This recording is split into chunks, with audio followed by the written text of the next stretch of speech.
It's a little difficult for me to decide just how to start this morning, because this last week I had an experience that does not modify what it is I want to say, but it wants to add something to it because it is really related. You know, our theme this morning is affirmations, how to write and use affirmations. Last Thursday morning I was at breakfast with a friend of mine, my prayer partner. We get together whenever we have an opportunity for breakfast, and we were sitting in the restaurant and talking about spiritual matters. We talk about everything. We just happened to be talking about spiritual matters at that moment. And I was quoting to him the well-known phrase that we hear so often in New Thought, especially in religious science, that Ernest Holmes makes, and that is, God in me, as me, is me.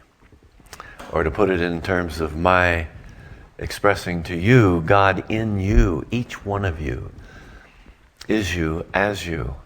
And I was just ready to go on to another one that comes out of this little book. I don't know why I brought it, I don't need it. But it's this wonderful book written by Ernest Holmes called Creative Mind and Success. He wrote it in 1919. To follow up God in me, as me, is me with I am a center of God in God. But before I could begin to say this, there was an enormous noise. And we looked out the window to the west, and flames were pouring out of this building, up the side of the building. And we were just shocked. We ran outside and looked, and all the windows had been shattered on one side, flames and smoke going all over the place. Panes of glass and other parts of the building falling off, and I was heartsick because I just knew that dozens of people must have perished in this. Immediately, my thought went to prayer.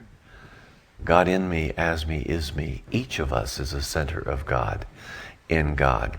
And fortunately, as we found out, and you know what I'm talking about, with the airplane plowed into the side of that building. And I was right there. We stood there, my friend and I, my prayer partner and I, we stood there and we watched for a while, and finally somebody came up and we asked, what happened? Did the propane tank explode? And he said, no, it was an airplane, and I saw it. A small private aircraft smashed into the side of this building. And the thing that occurred to me is that after a little bit of discussion, I realized that plane had flown, in order to hit where it did, had flown right over the restaurant. Just a little bit of a different attitude, it would have hit right into the restaurant. And who knows but that I wouldn't be here this morning. And this brings you to a point of beginning to look at things like this and say, how quickly something like that can happen to completely change your life. It didn't. It's wonderful. I'm glad that it didn't happen to me. I'm not glad that it happened to somebody else. But you know, it got me to thinking, what is the difference between some people, a lot of people running around out there, really frightened. It was a mess for some people. Other people calmly watching it, calmly, in shock. And other people, I'm sure, like John and I, my friend and I, were able to come back to center as much as we were shocked by the event, and reestablish a sense of the spirit of our life. Why is this related to what I'm talking about here this morning on affirmations, the writing, the speaking of affirmations? Because you see, we have tools available to us. This is just one of several basic tools that if we use them on a regular basis, begin to build a familiarity with them, what we do is we call forth from within us such a realization of their truth that it becomes like a spiritual momentum in our life. And when something dramatic or traumatic happens, that momentum can carry you forward over the humps and the bumps in the road and around the bends. But there is always something that we fall back on. That's why it's important to speak of that this morning in connection to what I'm going to be teaching you. This is more a teaching session than anything else on the use and the application, or the application and use. That's the same thing, isn't it? The use and the writing of affirmations. So let's get to that. First of all, in your bulletins is a little card. Everybody got one of these. You don't need to refer to it because I'm going to say more than what's on the card. But take this with you when you leave, because there's everything that you need to know about writing an affirmation and using them effectively in your life. But let's look at what we mean by an affirmation. What is an affirmation? I went to my dictionary and it said the word affirm is defined as to state positively, to assert or decree as valid or confirmed. That's good. It's what we stand in, what we make firm in. But there's more to it than that in the sense that we speak of affirmations. Because I can stand before you and I can say, Gary, you are 10 feet tall. I am going to affirm that 10 feet tall. You are 10 feet tall. Or you can affirm it as well.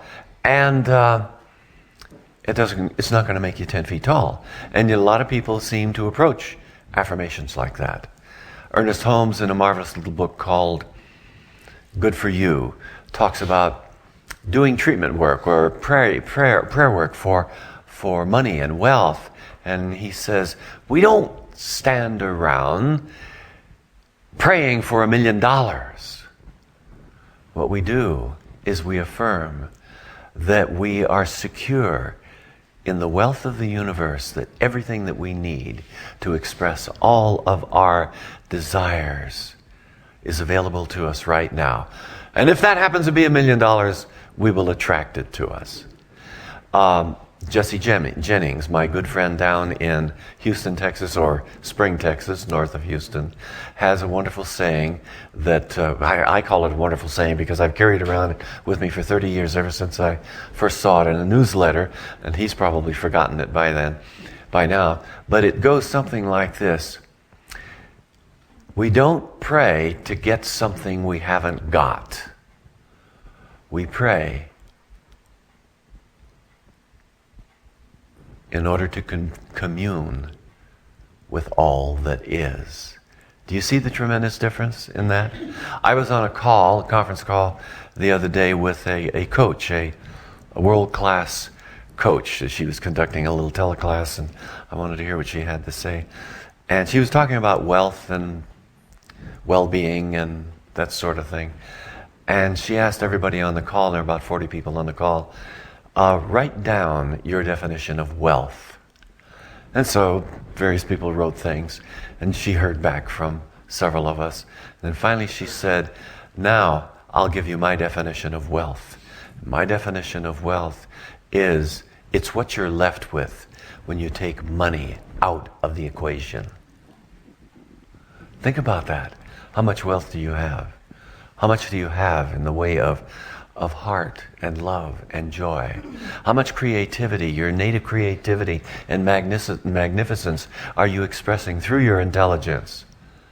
How much do you have in the way of wonderful relationships with people? How happy are you with your vocation and the things you... This is where the real wealth is. And yet a lot of people seem to equate wealth with the idea of having a lot of money. And hey folks, I like money. Ain't nothing wrong with money and a lot of money. But I know, as well as you know, that it's not the really important thing. It's a consequence of the way we live life. What our aims and ambitions, our belief, our acceptance of whatever it is that we need in order to fulfill those aims and ambitions. So, basic idea about this idea of affirmations that we're talking about here. We don't use affirmations to make something true. And yet we've been taught that in a lot of places, haven't we? Just repeat it over and over and over, like my dad told me when I was a little boy.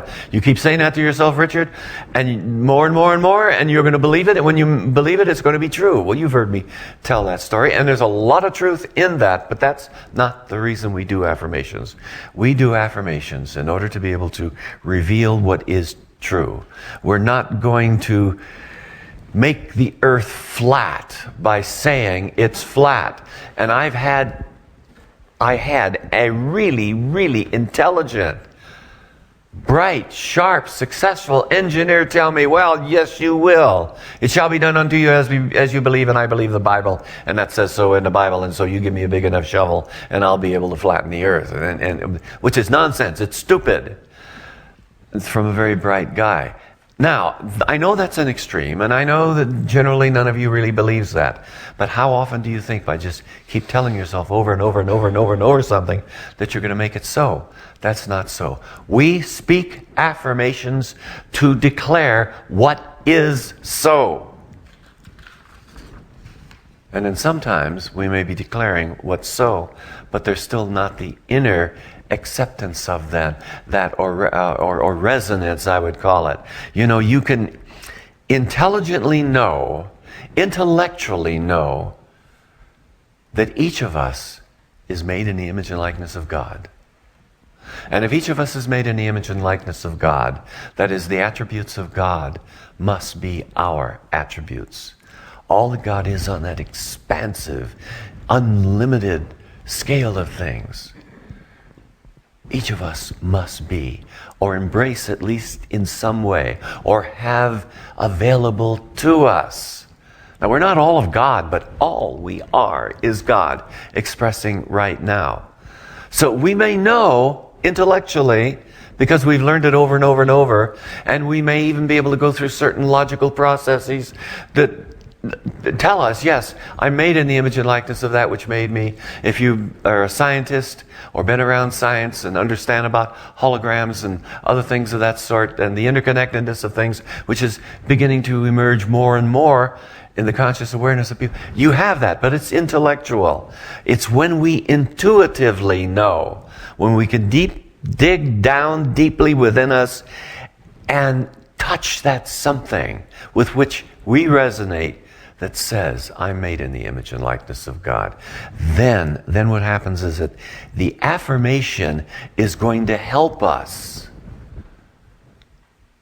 in embodying that idea. Now, I want to talk just a little bit. We're going to talk about how to construct an affirmation here in a moment. A little bit about that. But I like to think of our mind as kind of a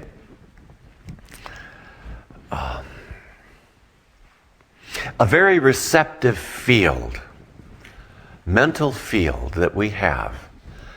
And we can influence that field. Those of you that have taken any of these teachings in classes or have read any of the books, you know that we can influence that. The old-time psychologist talks about the imprintation of an idea at the subconscious level, and all they're meaning by that is that you can lock in an idea that's going to control your life.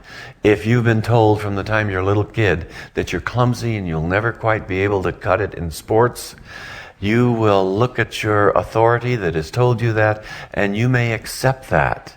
As a result of that acceptance, you may set up a pattern within you that every time you are challenged or asked to participate in some kind of a intricate operations that take place in sports or anything that you have to articulate physically, there may be that thing within you that says, no, you can't do that. You know that because you know you're clumsy.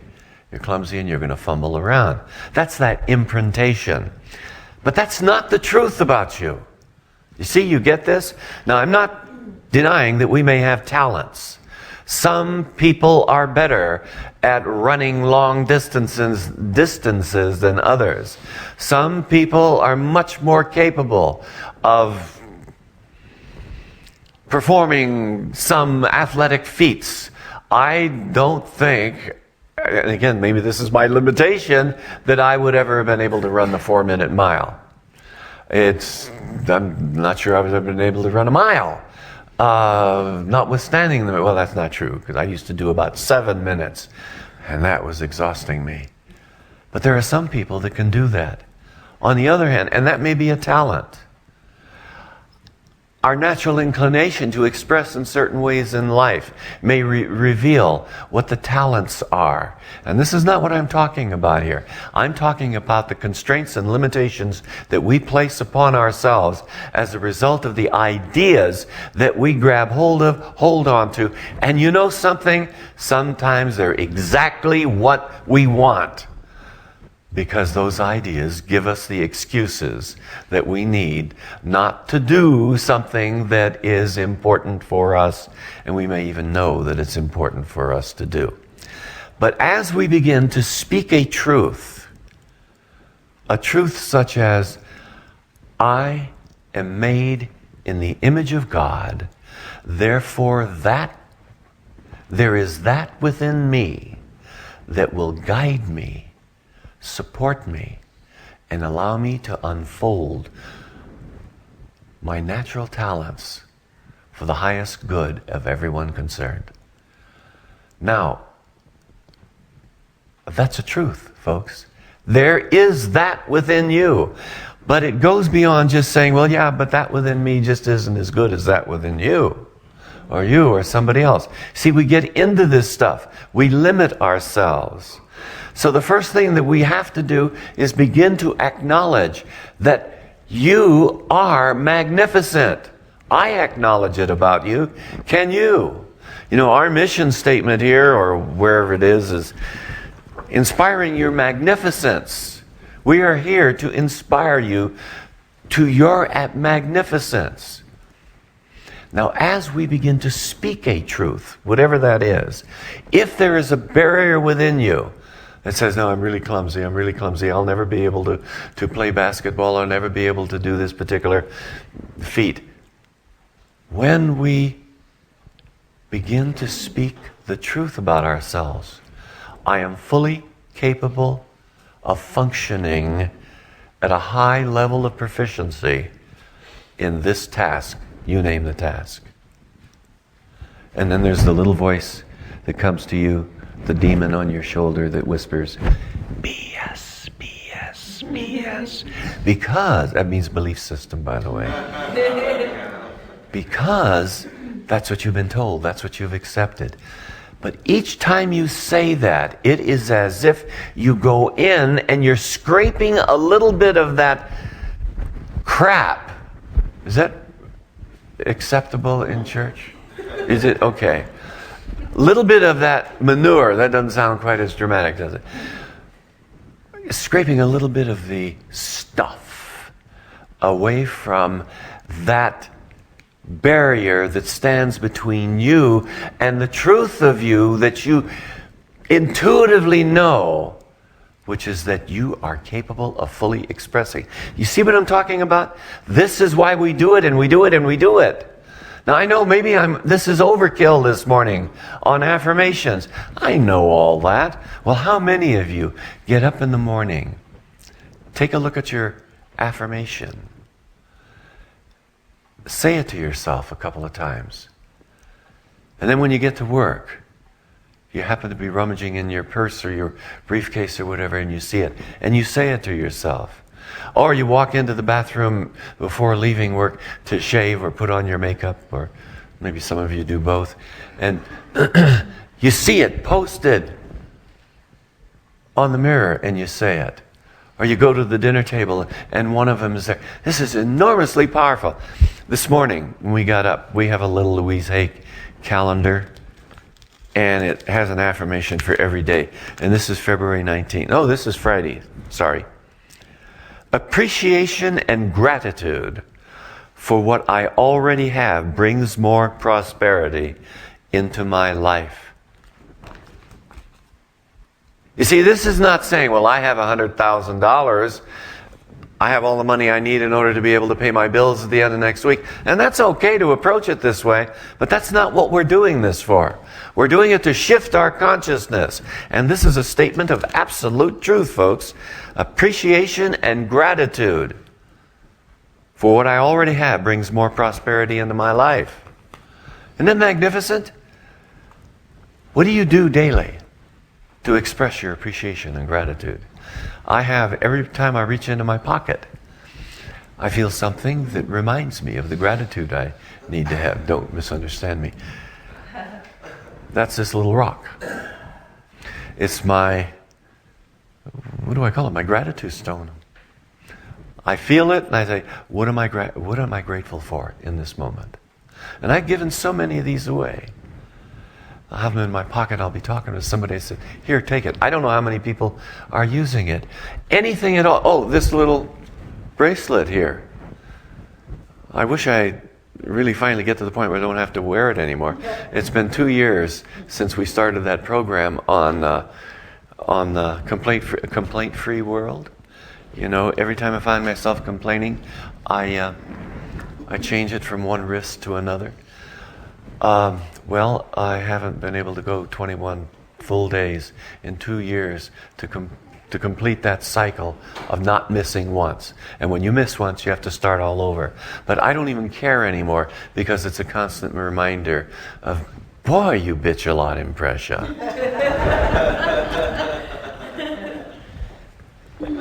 And that helps. Not to continue the practice, but to move past the practice. Now, it's best to write your affirmation.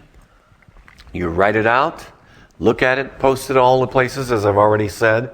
I had an exercise that I did in a class that I taught some time ago. Well, I've used this exercise several times where I gave an assignment to the class. We were using the book, This Thing Called You.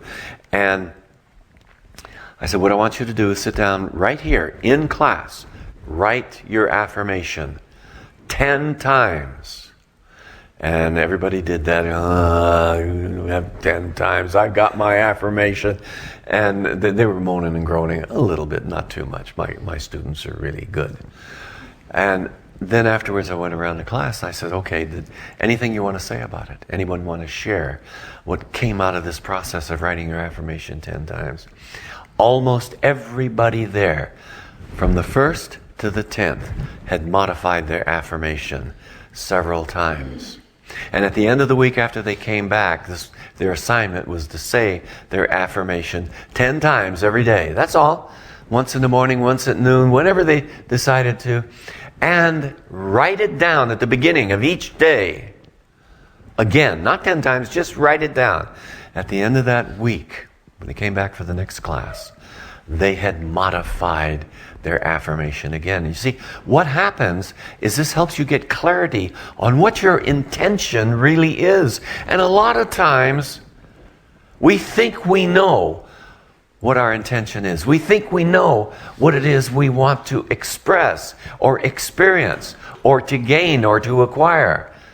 But we'll find when we go through that process, it comes out very different. And that's wonderful, because what we're doing is we're getting that inner mind, the deeper mind, the subconscious or the subjective level of us, working on this, looking at it again, and putting together pieces that are represented to you consciously in such a way that you can change your mind, change your thinking, and change your life. That's all I wanted to say there. That's good for now.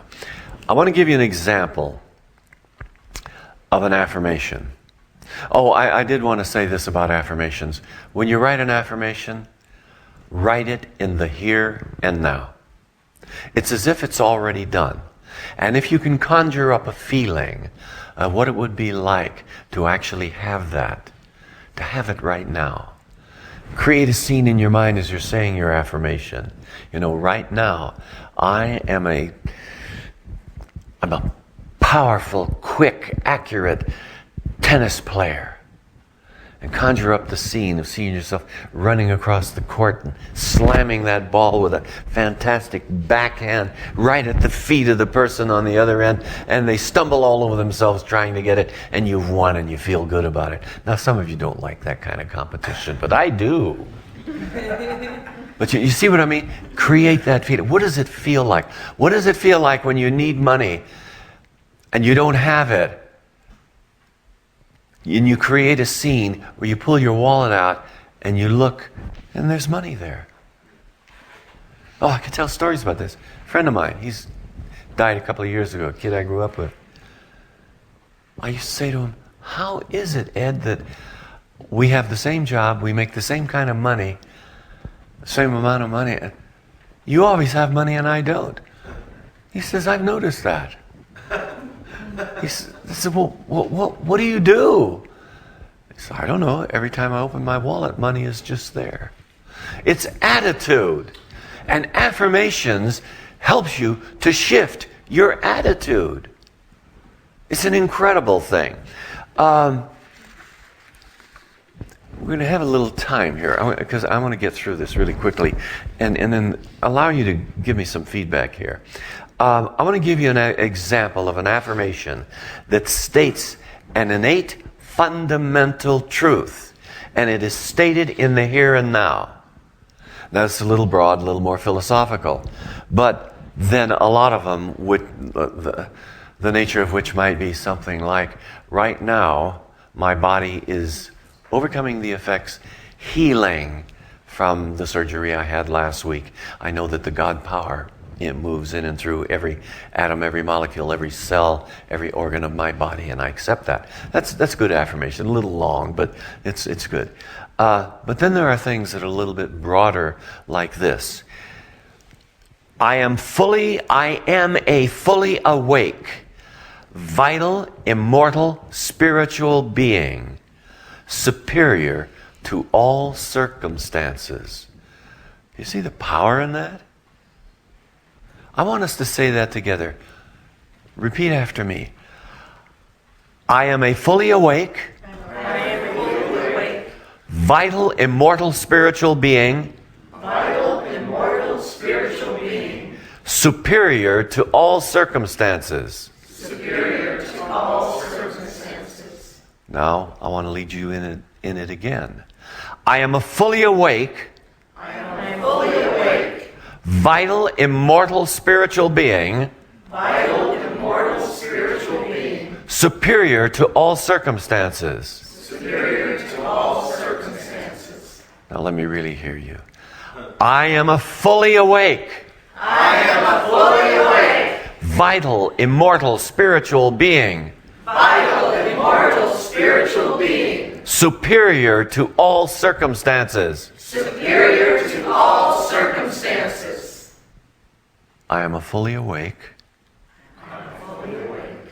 vital, immortal, spiritual being, superior to all circumstances. I am a fully awake, vital, immortal, spiritual being, superior to all circumstances. And now silently, as I say it, you repeat it silently. I am a fully awake, vital, immortal, spiritual being, superior to all circumstances. And so it is. This is an enormously powerful technique. If it can be done when you're, or you can speak it aloud. Speak it so you can hear it. Stand tall. Stand strong. Be confident. If you have difficulty doing that, stand in front of a mirror and look at yourself in the eye and repeat the affirmation, whatever it happens to be. A little bit louder and then softly. More soft. More soft. And then silently. And then rest in the sense of the truth of what you have just spoken. It's very, very powerful. Now, I advise you to be careful where you're going to do this. I remember the time when I was working at Los Alamos National Laboratory, and everybody knew that I was kind of funny in the head because I meditated and did that sort of stuff. And here I was supposed to be a scientist. And after a fashion, I was.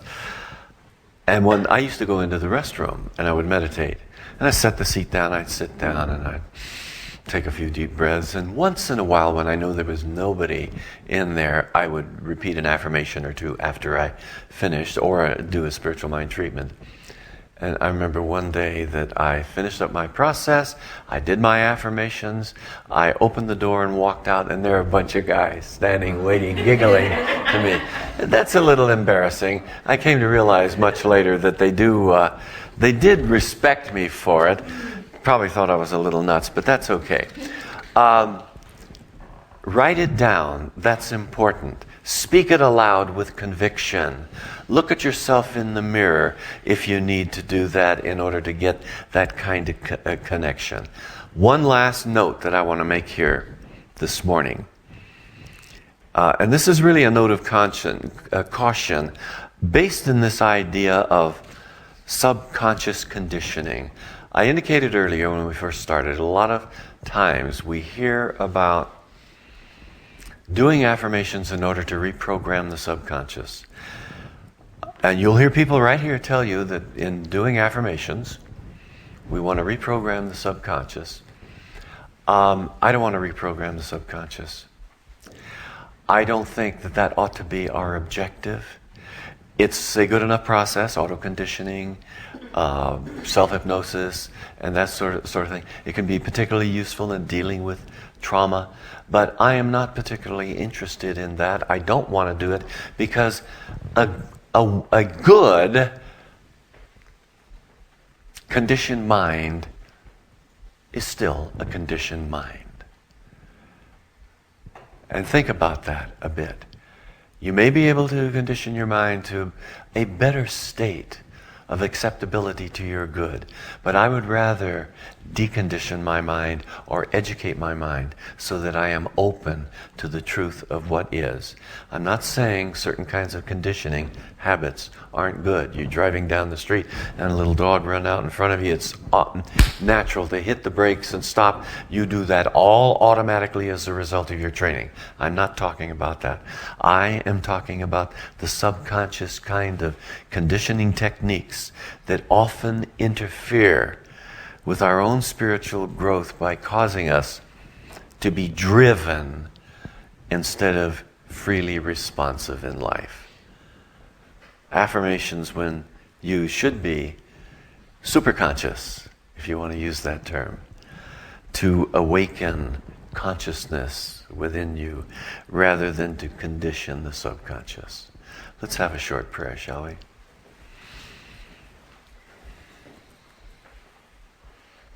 There is one power, there is one presence, there is one essence. We call that God.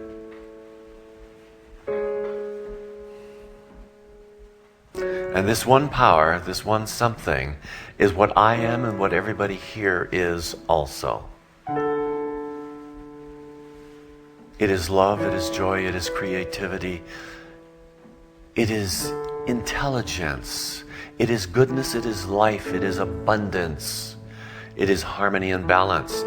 Think about it. Those are the attributes of the infinite, which are the attributes of you. Mother, Father, loving God, I accept right now that those attributes of the infinite pervade every aspect of my life and everyone here. And as a result of our openness and our acceptance of this truth, healing takes place in whatever the area for which healing is needed. It takes place right now, right here. I give thanks that this is so, and together we declare, and so it is. It is.